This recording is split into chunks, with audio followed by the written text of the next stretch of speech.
Bom, pessoal, tive uns problemas técnicos aí, a internet caiu no meio aqui e bizarramente, bizonhamente, a gravação parece que terminou numa hora que eu estava planejando. Não terminou, não. Fiquei falando depois, ficou bizarro, enfim. Mas a primeira parte da aula terminou daqui. Eu vou recomeçar daqui, talvez o finalzinho seja repetido, tá? Para a gente terminar essa aula. Mas foi um problema técnico, era para ser um vídeo só, vão ter que ser dois. Tá? Bom, então a gente estava falando das condições externas que vão interferir no funcionamento enzimático. O que é importante aqui, cada enzima ela vai ter um pH e uma temperatura ótima. O que é isso?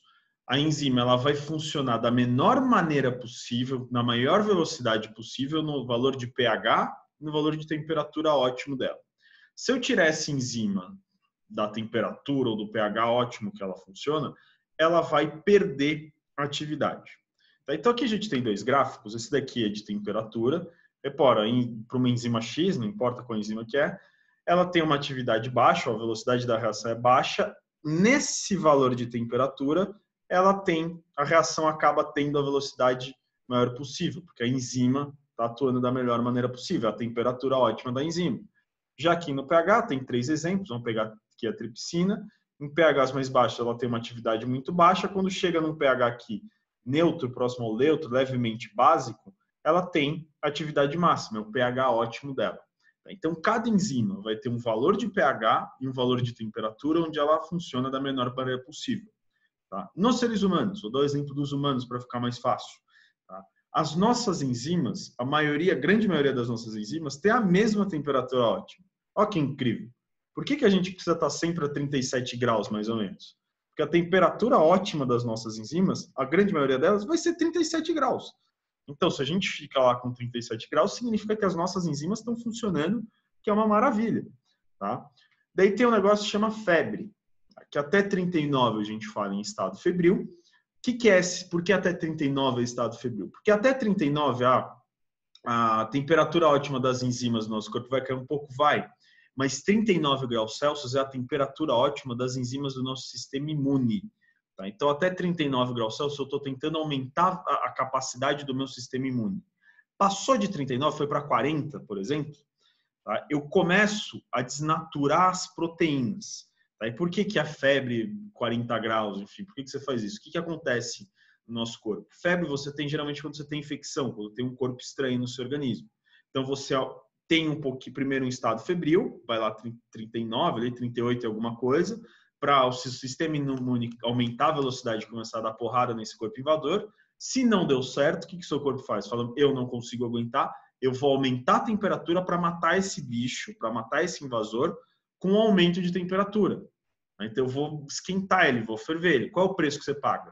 Você não está matando só o bicho, você está se matando também. Tá? Então, a febre alta durante um grande tempo, e febre alta é acima de 39, tá? Até 39 é estado febril, a gente considera a febre acima de 39. Se você ficar muito tempo com ela, pode ser prejudicial porque você começa a desnaturar várias enzimas do seu próprio organismo, então você vai perdendo a funcionalidade. Tá? Então, no ser humano, a grande maioria das enzimas aí funciona muito bem a 37 graus Celsius, a temperatura ótima.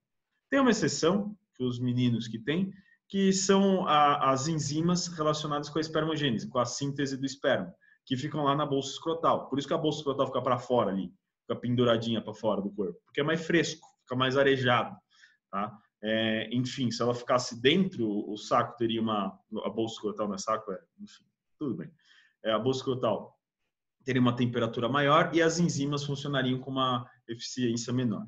Tá? Só um exemplo, a grande maioria 37 graus Celsius. Já a pH vai depender de cada enzima do nosso organismo.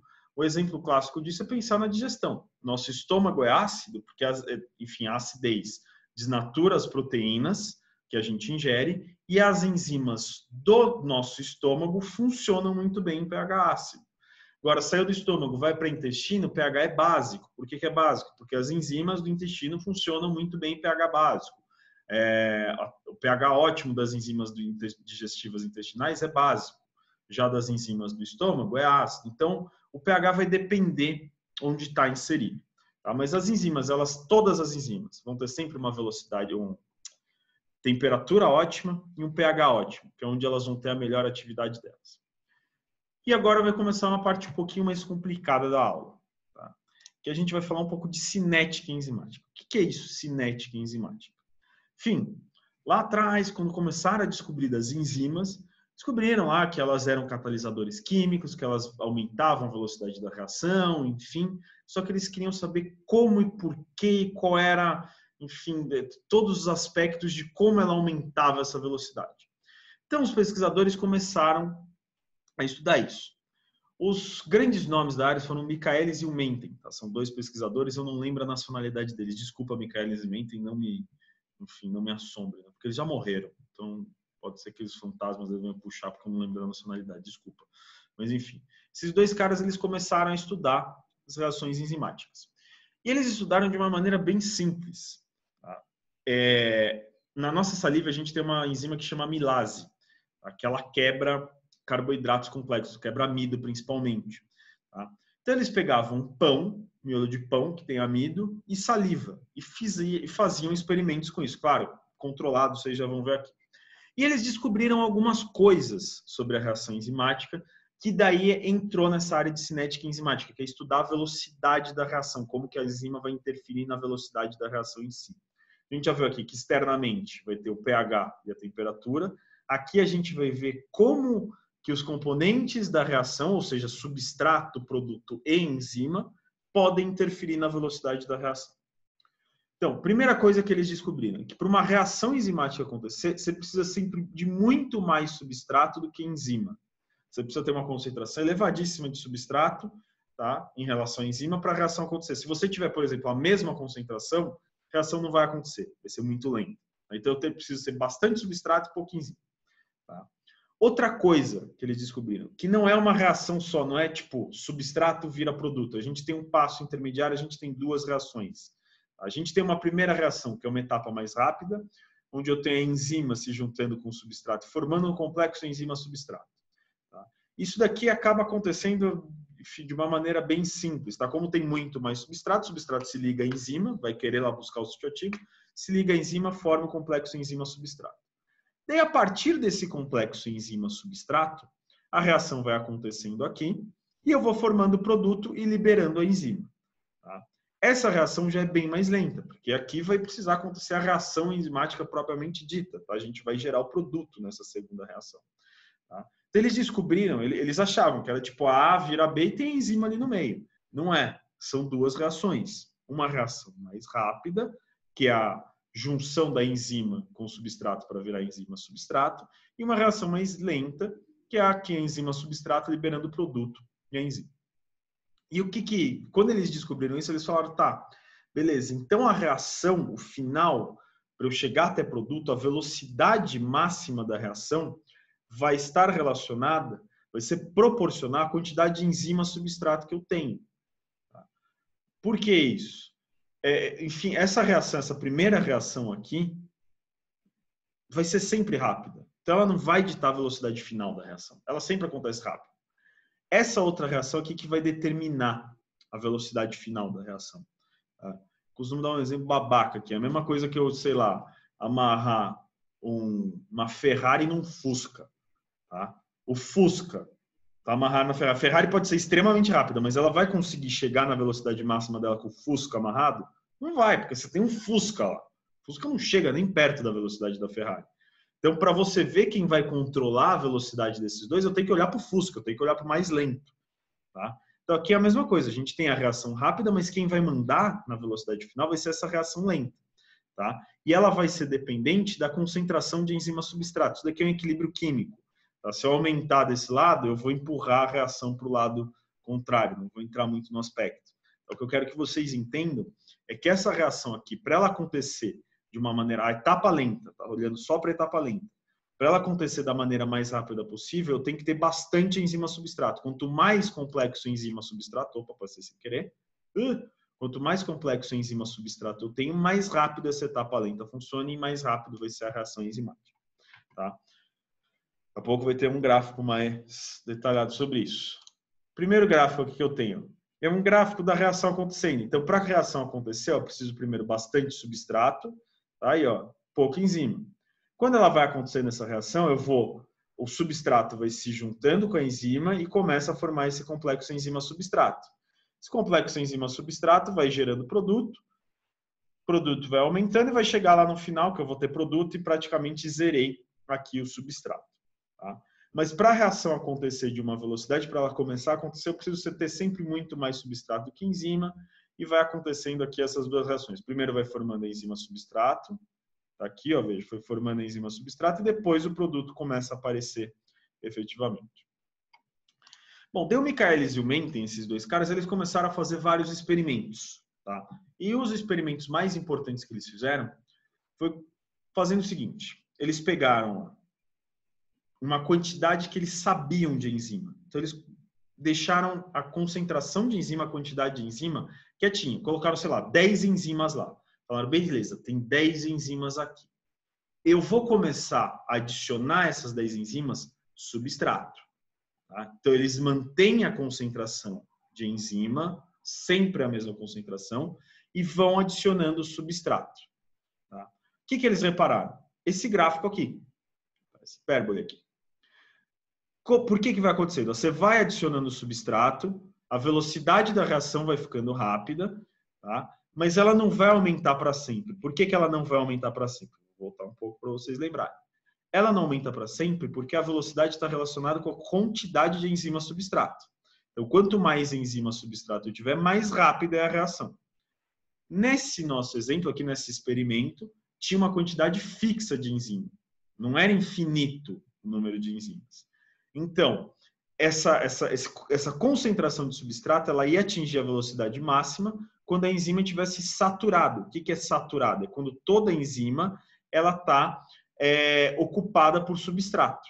Tá? Então, eles foram adicionando substrato e falaram, vai chegar uma hora, enfim, um ponto lá na frente, que eu vou adicionar bastante substrato, a enzima vai ficar saturada e eu vou ter a velocidade máxima da reação acontecendo. Então, eles tiveram essa curva aqui, ó. Você tem uma quantidade fixa de enzima, ou seja, a enzima não altera a velocidade, a quantidade é fixa. Vai adicionando substrato, tá? Então eu vou adicionando o substrato aqui a essa reação, eu vou aumentando a velocidade da reação até ela atingir uma velocidade máxima quando a enzima está saturada, ou seja, quando todas elas estão ocupadas pelo substrato. E desse gráfico, eles tiraram uma medida importante, eles tiraram uma medida importantíssima para a gente, que chama KM, que é a constante de Michaelis-Menten. Já vou falar por que ela é importante. Gente, eu preciso que vocês saibam o que é KM. Tá? E eu já vou falar. Vai ter uma prova aí, não sei se já vai ter voltado a aula ou não, enfim. Vai ter uma prova que eu vou perguntar de KM. É certeza, eu gosto dessa porcaria. Tá? Eu vou perguntar de KM. Ah, é gráfico, professor, você é um babaca, não sei o quê, não sei ler gráfico. Enfim, lida com seus problemas aí. Eu vou perguntar de KM, vai cair. Tá? E o que é o KM? O KM é a concentração de substrato. Vamos parar aí. Olha para esse gráfico aqui. Ó. O gráfico que tem o KM é aquele gráfico que eu tenho a concentração de enzima estável, ou seja, eu tenho a quantidade de enzima sem mexer, e vou aumentando a concentração de substrato. Tá? KM é concentração de substrato, portanto, ele sempre vai estar aqui no eixo X, ó, no eixo de concentração de substrato. Tá? Ele é uma concentração de substrato. Só que ele não é qualquer concentração de substrato. Ele é a concentração de substrato para que eu atinja metade da velocidade máxima. Então, você sabe a velocidade máxima, está aqui, vai lá, metade da velocidade máxima, beleza. Vai até o gráfico, encontrei aqui o ponto da metade da velocidade máxima no gráfico. A concentração de substrato que eu utilizo para atingir essa metade da velocidade máxima é o que eu chamo de KM. Estou falando isso por quê? Eu vou perguntar disso daqui, sei lá como eu vou perguntar. Vai ter gente que vai responder assim. KM é metade da velocidade máxima. Isso está certo? Não, isso está erradíssimo. Se você responder isso, eu vou ficar irritado. Tá? Não responda que KM é metade da velocidade máxima. Se der vontade de você falar isso, deixe em branco. Tá? Não responde que KM é metade da velocidade máxima. Não é. O que é KM? KM é a concentração de substrato, é outro eixo. Ó, concentração de substrato, para eu atingir metade da velocidade máxima. Tá? Beleza, e por que isso daqui é importante? Já volto. Vou explicar com um exemplo. A gente tem enzimas que elas podem atuar em 2 substratos. Lembra? Eu falei que tem a chave fechadura, ou ela atua em um substrato ou em pouquíssimos. Tá? E a gente tem enzimas que atuam em 2. Vou dar um exemplo aqui de uma enzima que chama hexoquinase, que ela atua em glicose e frutose. Ela pode atuar tanto em glicose ou frutose. São carboidratos, a gente ainda não falou deles, tá? Mas esses carboidratos eles são utilizados para a formação de energia. E a gente pode tirar energia tanto de glicose quanto de frutose. O que acontece? A hexoquinase ela trabalha com as duas, tanto com glicose quanto frutose. Só que o que muda para cada um desses substratos? Eles têm KMs diferentes. Tá? Tá, e daí, professor? Você é um babaca, não estou entendendo o que você está falando. Vamos lá. A glicose tem um KM de 0,15 milimolar, é uma concentração, e a frutose tem de 1,5. O que significa isso? Que eu preciso de 0,15 milimolar de glicose para a hexoquinase atingir metade da velocidade máxima dela. Já para a frutose, eu preciso de 1,5 milimolar para atingir metade da velocidade máxima. Ou seja, eu preciso de menos glicose para a enzima funcionar na metade da velocidade máxima em comparação à frutose. Pensando em frutose, eu preciso de mais frutose. Tá? Então, daí a gente vê aqui, por qual substrato a enzima tem maior afinidade? Ou seja, se a enzima ela prefere glicose ou frutose? Ela vai preferir glicose. Porque quanto menor for o KM, maior é a afinidade da enzima pelo substrato. Então, ou seja, quanto menor for o KM, mais aquela enzima gosta do substrato. Tem um gráfico aqui colocando os dois. Ó, hexoquinase com baixo KM, que é a KM da glicose, e a hexoquinase com alto KM, que é da frutose.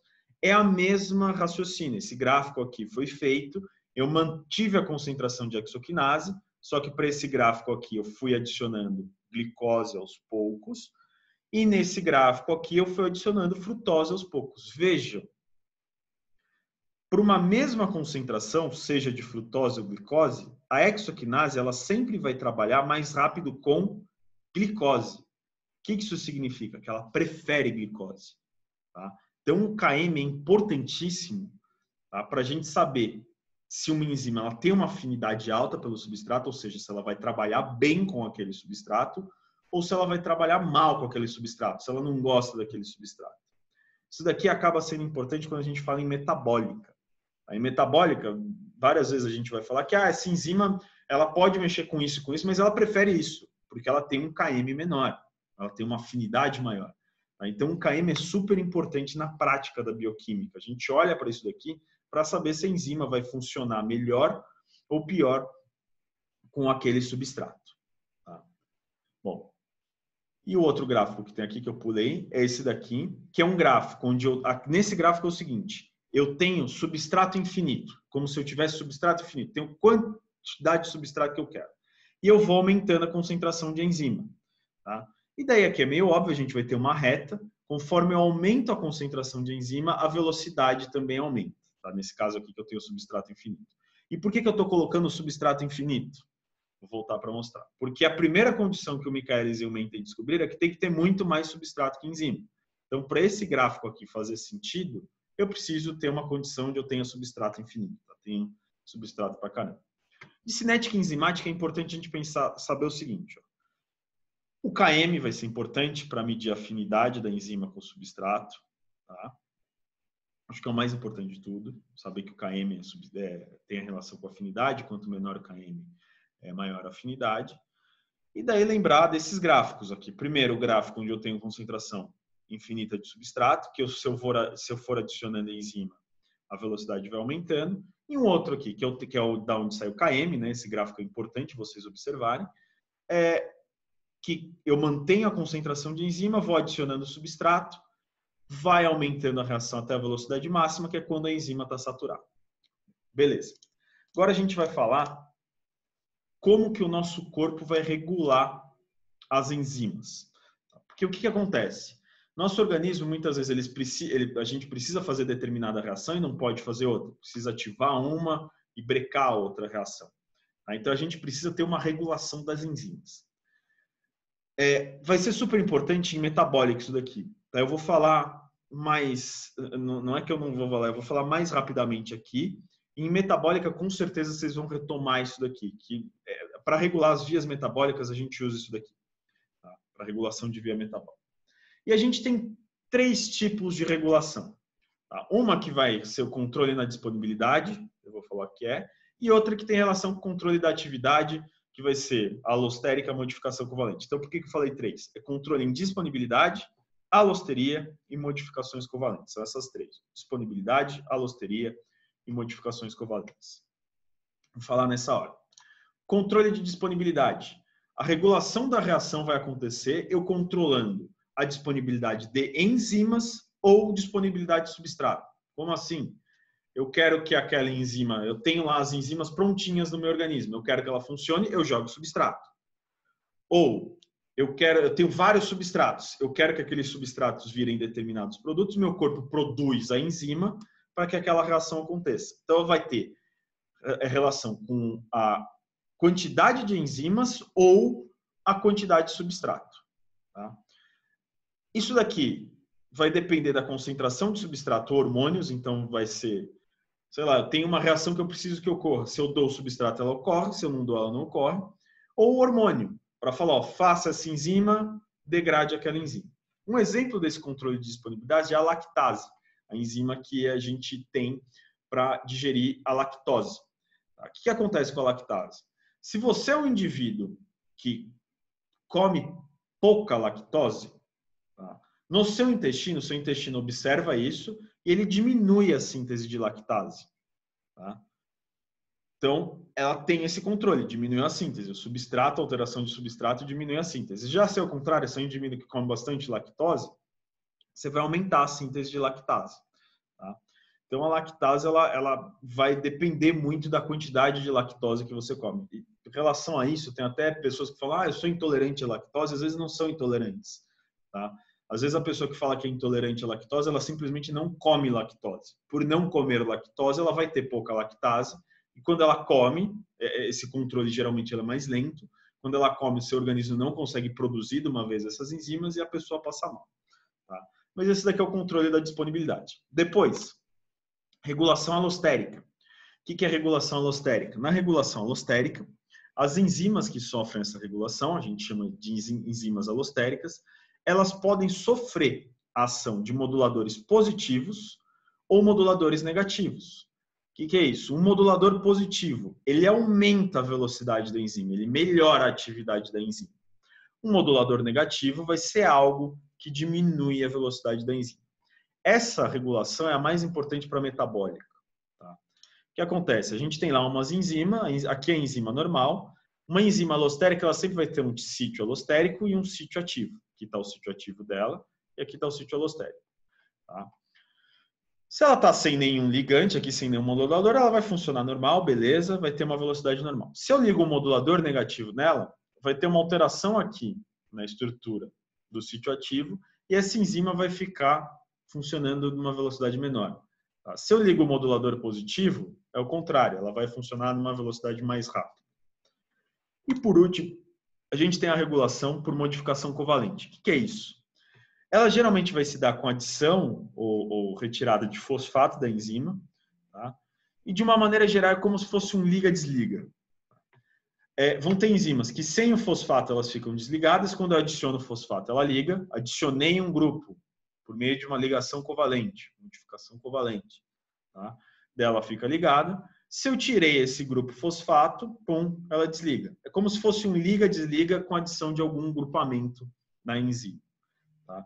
Não vou entrar muito no mérito dessas regulações, tá? Porque, enfim, vocês vão vendo isso em outras matérias, mas é importante a gente focar na parte da cinética. E regulação, falta um tema para terminar ainda, regulação é algo endógeno, tá? Mas a gente tem um outro tipo de ação em enzimas que é a inibição. O que é inibição enzimática? A gente vai mexer com inibidores enzimáticos. Quando eu penso em inibidores, são moléculas exógenas, tá? Que são de fora do organismo. Essa inibição pode ser de duas grandes formas, ou reversível ou irreversível. A reversível ela pode ser competitiva ou não competitiva. Vamos lá. O que é um inibidor reversível competitivo? É um cara que ele vai competir com o substrato, então eu tenho uma competição entre substrato e inibidor pelo centro ativo, pelo sítio ativo da enzima. Tá? E é uma competição. O que acontece aqui? Se eu tiver mais inibidor, o inibidor ganha e a reação não acontece. Tá? O inibidor ele se liga à enzima e não acontece nada com a enzima. O substrato se liga à enzima e vai gerar produto. Então o inibidor se liga, fica lá enzima inibidor, não acontece nada. Se o substrato se liga, gera produto. Então, é uma competição. Tá? Simples assim, é uma competição. Se eu tiver mais substrato, vai acontecer a reação. Se eu tiver mais inibidor, essa reação não acontece. Tá? O que acontece aqui, nessa inibição competitiva reversível? Isso daqui é um tipo seletivo, tá? Altamente seletivo de inibição. Por que seletivo? Se vocês lembrarem do esquema de chave e fechadura, cada enzima atua com poucos substratos. Tá? Então, o sítio ativo da enzima é algo que poucas moléculas vão interagir ali. Então, com inibidores, a inibição competitiva, com inibidores competitivos, eu consigo inibir enzimas específicas. Tá? Exemplo de inibidor competitivo na prática: antibiótico. Tá? Antibiótico é um medicamento que é utilizado para matar bactéria, ou seja, eu quero inibir as enzimas apenas das bactérias. Tá? Inibição não competitiva. Tá? A inibição não competitiva, ela vai ser um inibidor que ele liga ou desliga a enzima. Como assim? Se o inibidor não estiver na jogada, a enzima funciona. Se ele estiver ligadinho na enzima, não vai funcionar essa reação. Tá? Então, ele vai ligar ou desligar essa enzima. Isso daqui, diferente da competitiva, ele não é seletivo. O que eu quero dizer não é seletivo? Ele vai se ligar em diversas enzimas ao mesmo tempo. Então, o inibidor não competitivo, ele geralmente inibe várias enzimas ao mesmo tempo. Exemplo disso daqui é metal pesado, chumbo. Tá? Não sei se vocês já ouviram falar de chumbinho. Tá? Chumbinho é um veneno de matar rato. O que eu estou querendo dizer? É que inibição não competitiva geralmente é tóxica para a gente. Por quê? Se você tomar chumbo, o chumbo vai inibir várias enzimas do seu corpo de uma vez só. E lembra que enzima é fundamental para a vida? Então, se eu inibir várias de uma vez, talvez eu morra por causa disso. Tá? Então, a inibição competitiva ela não é seletiva, vai inibir várias enzimas de uma vez. Eu estou pulando esses gráficos, esses textos, depois, se vocês quiserem, pode ver.